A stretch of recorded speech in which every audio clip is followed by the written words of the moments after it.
Boa tarde, pessoal, tudo bem?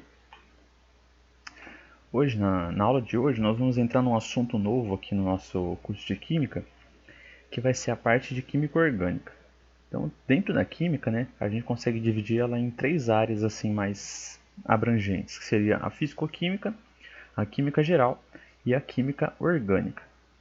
Então, hoje nós vamos entrar na parte de Química Orgânica, que vai ser o assunto que nós vamos ver agora até o final do ano aí. Nós vamos ver que a Química Orgânica é uma área da Química, né, que envolve muitas coisas. Por isso que a gente vai se estender agora com a química orgânica até o final do ano.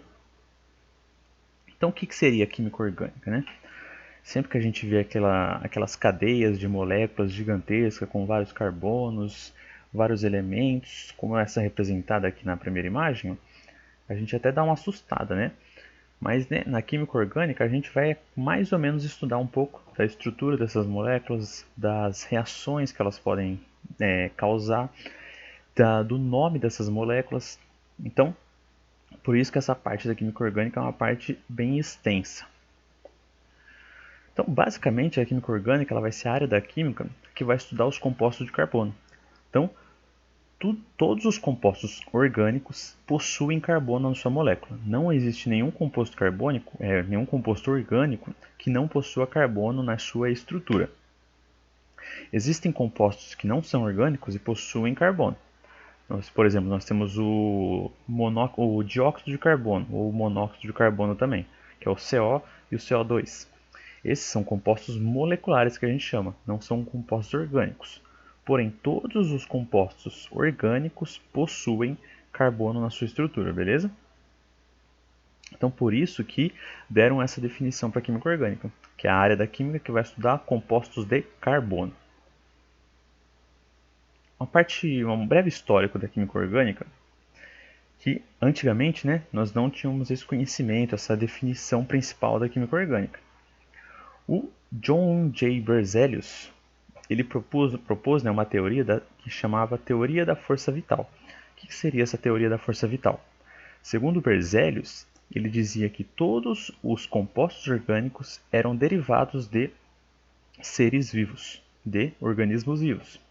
Então, não existia nenhum composto orgânico que não fosse derivado de um ser vivo, segundo o Berzelius. A gente não tinha como conseguir produzir um composto orgânico dentro de laboratório, por exemplo, segundo a teoria da força vital. E tudo aquilo que era da química inorgânica, né? Que nem eu disse, nós temos lá dentro da área da química, a química geral, fisicoquímica e a química orgânica. A química geral basicamente vai estudar a parte da química inorgânica. Então, tudo que seria química inorgânica, segundo Berzelius, seria derivado de minerais, e tudo que seria química orgânica, segundo Berzelius, seriam derivados de seres vivos. Então, um fato importante dessa teoria da força vital é que, segundo Berzelius, não tínhamos como sintetizar um composto orgânico em laboratório. Até que no ano de 1828, o químico Friedrich Wöhler ele conseguiu sintetizar a ureia. Ureia ela é um composto orgânico, né? Um composto presente na urina de muitos seres vivos. E ele conseguiu sintetizar através do aquecimento do cianato de amônio, que é um sal. Ele aqueceu esse sal e conseguiu produzir a ureia.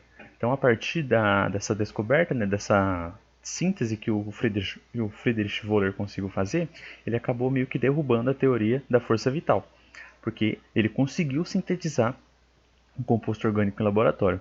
Então, hoje em dia, né, nós sabemos, né, que muitos compostos orgânicos eles são sintetizados em laboratório. Um grande exemplo disso vai ser na área farmacêutica, na área de medicamentos, que a gente sintetiza muitos compostos para poderem ser consumidos pelos seres humanos. Então, em 1828, o primeiro composto orgânico foi sintetizado em laboratório, que foi a ureia, derrubando a teoria da força vital. E aí, entre os anos de 1851 e 1861, outro químico muito importante para a química orgânica, que foi o Friedrich Antoine Kekulé, conhecido, né, como Kekulé, ele formulou 3 postulados para definir um pouco sobre a química orgânica. Então, esses postulados eles vigoram até hoje, eles são, né, reconhecidos até hoje. E o Kekulé foi que trouxe essa definição de que a química orgânica é a química que estuda os compostos de carbono. que eles conseguiram evidenciar, né, que todos os compostos orgânicos possuíam carbono. Então, quais são os 3 postulados do Kekulé? O primeiro postulado de Kekulé é que os carbonos eles são tetravalentes, ou os átomos de carbono são tetravalentes. Se nós relembrarmos nossas aulas de ligações químicas lá, na teoria do octeto e tudo mais, nós vamos ver que o carbono, ele, né? Opa, ficou meio feio esse carbono. Nós vamos relembrar que o carbono, ele é o elemento de número 6 na tabela periódica, né? O seu número atômico é 6. Então, a partir da distribuição eletrônica do carbono, a gente consegue descobrir essa definição, esse primeiro postulado. Então, se a gente fosse fazer essa distribuição eletrônica, seria 1s2, 2s2, 2p2. Lembram de distribuição eletrônica? Então, na camada 2 aqui, ó, o carbono ele tem 4 elétrons. O que isso quer dizer? Que na camada de valência ele possui 4 elétrons, justamente por causa disso, ó, tetravalente. E o que isso significa para o carbono? Se na camada de valência o carbono ele tem 4 elétrons, quer dizer que o carbono ele é capaz de fazer 4 ligações. Então, esse é o significado do primeiro postulado de Kekulé. O carbono ele faz 4 ligações no total. Nós temos aqui uns exemplos de cadeias carbônicas. Se a gente for observar, todos os carbonos dessa cadeia eles fazem 4 ligações. Beleza? Um carbono ele não pode fazer menos que 4 ligações, nem pode fazer mais que 4 ligações. Se vocês verem alguma molécula representada com mais ou com menos de 4, essa molécula não vai existir, ela vai estar representada de uma maneira incorreta. Segundo o postulado do Kekulé, diz que essas 4 valências do carbono eles são equivalentes. O que isso quer dizer? Que independente da posição, ó, olha o exemplo, vamos observar esse átomo de hidrogênio. Ó. Em cada uma dessas 4 representações, ele está colocado em uma posição diferente. Porém, nessas 4 representações, nós temos a mesma molécula. Por quê? Porque as valências do carbono elas são equivalentes. Independente da posição desses átomos, a molécula não vai ser alterada, ela vai continuar sendo a mesma molécula. Esse é o exemplo do clorofórmio, CHCl3. O átomo de hidrogênio trocou 4 vezes de posição, porém ele continuou sendo a mesma molécula, ele continuou sendo o clorofórmio. Belezinha? E o terceiro postulado de Kekulé diz que o carbono ele possui uma capacidade única de formar cadeias. Esse é o postulado mais importante, né? O que faz com que exista uma infinidade de compostos orgânicos. Por quê? Porque o carbono ele tem essa capacidade única, como diz aqui no postulado, de formar cadeias. O que seria uma cadeia carbônica? Essa é a representação de moléculas que a gente viu.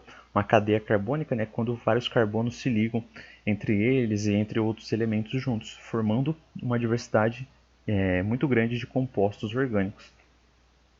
Então, justamente por causa dessa propriedade de encadeamento dos carbonos que existem diversos compostos orgânicos na natureza hoje em dia. Beleza? E qual que é a principal utilidade da química orgânica, né? Até o ano de 2005, essa pesquisa até está um pouco desatualizada, já foram reconhecidos mais de 18 milhões de compostos orgânicos. E a principal área, né, de estudo da química orgânica, que é a área mais rentável, né, que é a área que envolve uma quantidade muito grande de dinheiro, é a indústria do petróleo. Né? O petróleo ele é um derivado dos hidrocarbonetos. Hidrocarboneto é um composto orgânico. Nas próximas aulas nós vamos entrar nessa parte de hidrocarbonetos, que é uma das principais áreas aí de estudo da química orgânica. Então, não só na indústria do petróleo, né, que é um dos principais alvos da química orgânica, nós temos também a indústria farmacêutica, como eu comentei, a indústria de cosméticos, tanto na indústria de alimentos. Nós temos uma infinidade de aplicações da área da química orgânica. Por isso que ela é uma área, né, de extrema importância nos dias de hoje. Beleza? E o átomo de carbono, que é o alvo, né, do estudo da química orgânica, ele pode ser classificado de acordo com a quantidade de ligações que ele faz. Um átomo de carbono, que nem eu disse, ele faz no máximo 4 ligações.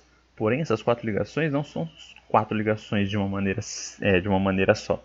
Um átomo de carbono ele pode realizar ligações simples, que são representadas por esses traços. Quando nós temos um tracinho, quer dizer que esse carbono está fazendo uma ligação simples. Nesse primeiro exemplo aqui, esse carbono está fazendo 4 ligações simples. O carbono ele também pode realizar ligações duplas. Ó. Nesse caso, ele tem, quando nós temos dois tracinhos, quer dizer que ele está fazendo uma ligação dupla. Então aqui o segundo exemplo, ó, o carbono faz uma ligação dupla mais duas ligações simples, dando um total de 4 ligações.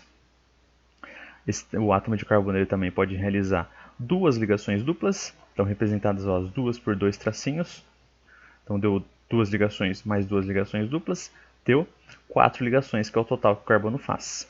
Ou o carbono ele também pode realizar a ligação tripla, que é representada por esses três tracinhos. Ele faz então uma ligação tripla mais a ligação simples, dando um total de 4 ligações, de 4 ligações que esse carbono ele pode fazer. Então, por exemplo, um átomo de carbono ele não pode fazer uma ligação dupla mais uma ligação tripla. Por quê? Porque aí ele vai ceder o limite de ligações que ele pode fazer, né? Vai passar de 4 ligações. Então essas são todas as possibilidades que a gente pode encontrar de ligações nos carbonos, beleza? Outro tipo de classificação do carbono é de acordo com a quantidade de outros carbonos que ele está ligado. Como assim? Vamos pegar o exemplo desse átomo de carbono aqui. Ó. Então eu sublinhei esse átomo de carbono. Vamos observar ele.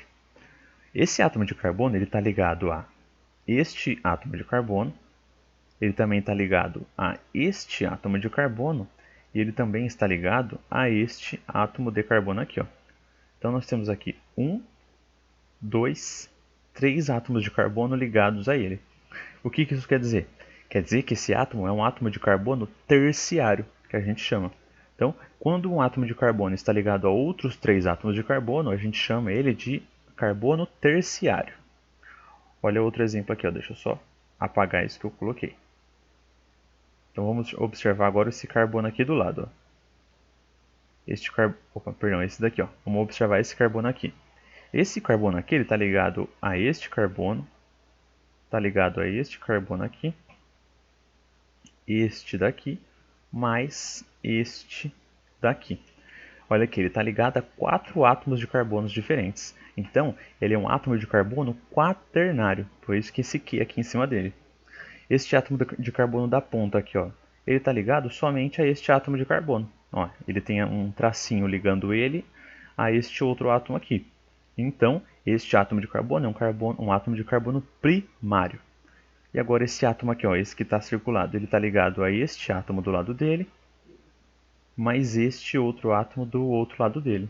Então aqui nós temos um átomo de carbono que nós chamamos de átomo de carbono secundário.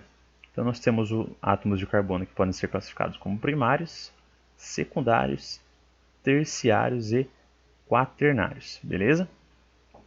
E a gente só classifica um carbono como primário, secundário, terciário ou quaternário de acordo com a quantidade de outros carbonos que ele está ligado. Por exemplo, se esse carbono aqui, se em vez desse CH3 aqui, ó, eu tivesse um outro grupo, por exemplo, um nitrogênio, aqui eu teria um NH2. Aí esse átomo de carbono aqui, ó, que ele é considerado terciário, ele seria um átomo de carbono secundário. Por quê? Porque ele só estaria ligado a outros 2 átomos de carbono diferentes. Beleza? Então a gente vai classificar os átomos de carbono de acordo com a quantidade de carbonos que ele está ligado. Então agora nós temos a parte de cadeias carbônicas. Ó. Uma classificação das cadeias carbônicas, né, é o chamado heteroátomo. O que seria um heteroátomo? Heteroátomo é quando nós temos um átomo que não seja nem carbono, nem hidrogênio, ligado no meio de uma cadeia carbônica. Olha esse exemplo aqui. Ó. Nós temos esse átomo de oxigênio ligado entre 2 átomos de carbono. Então nós falamos que esse átomo é um chamado heteroátomo. Outro exemplo aqui, ó. Esse átomo de nitrogênio ligado entre 2 carbonos. Então nós falamos que esse átomo de nitrogênio é um heteroátomo. Agora esse exemplo aqui, ó. Esse átomo de oxigênio ligado também, ó, entre esses 2 carbonos. Então esse átomo de oxigênio também é conhecido como heteroátomo. Beleza? Se eu tivesse um exemplo assim, ó. Eu tenho aqui CH3, um carbono, mais um CH3 aqui. E esse carbono tem uma dupla ligação de oxigênio. Esse oxigênio aqui, ele é considerado um heteroátomo? Não. Por quê? Porque esse oxigênio aqui, ó, ele não está ligado entre os átomos de carbono. Ele não está interrompendo a sequência de carbonos, digamos assim. Então, se a gente circulasse aqui os carbonos, esse átomo de oxigênio ele ficaria fora dessa sequência aqui. Então, nós falamos que esse átomo aqui de oxigênio ele não é considerado um heteroátomo, beleza? Antes de ver as representações das cadeias carbônicas, né, eu vou representar, eu vou desenhar algumas cadeias carbônicas com vocês para a gente, né, saber a maneira certa da gente desenhar uma cadeia carbônica.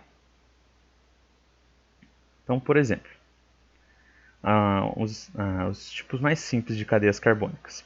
Eu tenho aqui então este carbono ligado a outro carbono, ligado a outro carbono, ligado a outro carbono aqui, ó. Simples, 4 carbonos, um ligados ao outro.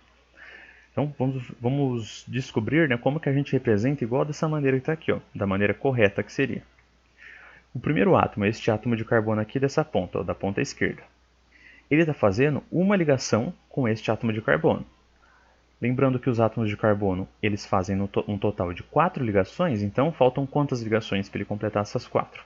Faltam 3, certo? Então eu coloco aqui, ó, 3 hidrogênios nele. Pois H3C poderia ser CH3, não tem problema, a maneira que eu vou colocar aqui. Então, eu representei aqui CH3, beleza? As 3 ligações que faltavam para ele, eu completei com os hidrogênios. Este carbono da outra ponta aqui, ó.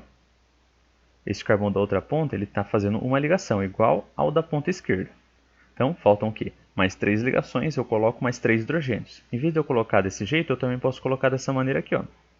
Eu coloco um hidrogênio de cada vez, representando as suas 3 ligações, beleza? As duas maneiras estão corretas. Este átomo de carbono agora, ó, ele está fazendo uma ligação com um carbono, outra ligação com outro carbono. Faltam quantas ligações? Faltam 2 ligações para ele completar as 4. E o carbono do lado a mesma coisa, mais 2 ligações. Então aqui, ó, é uma maneira de eu representar essa cadeia, beleza? É uma maneira correta de eu construir uma cadeia carbônica. Nem todas as cadeias carbônicas vão possuir somente carbono e hidrogênio. Existem cadeias, né, que possuem oxigênio, nitrogênio, enxofre e outros elementos. Mas a gente sempre vai ter que representar os carbonos completando as 4 ligações. Beleza? Para a gente entender, né, esse conceito primeiro, a gente sempre utiliza esses exemplos, são os átomos de carbono e hidrogênio juntos, somente. Beleza, pessoal? Essas aqui, ó, são algumas representações das cadeias carbônicas que existem. Esses tipos diferentes de representação das cadeias carbônicas nós vamos ver na nossa próxima aula, beleza? Então esse comecinho, essa introdução à química orgânica, a gente fica por aqui. Aí na semana que vem nós continuamos estudando essa parte de introdução da química orgânica, tudo bem? Então, essa parte de química orgânica é um assunto que, principalmente esse começo, é um assunto que a gente tem que entender muito bem, né? Porque esses conceitos a gente vai levar até o final do curso de química orgânica. Então, a gente vai devagarinho, a gente vai entendendo pouco a pouco. Qualquer dúvida que vocês tiverem, vocês podem procurar. Na semana que vem nós finalizamos essa parte e resolvemos alguns exercícios para ir aplicando já um pouco desses estudos de química orgânica que a gente já teve, tá bom? Então, pessoal, boa semana. Na semana que vem, então, nós retomamos essa parte. Tchau, tchau e até mais.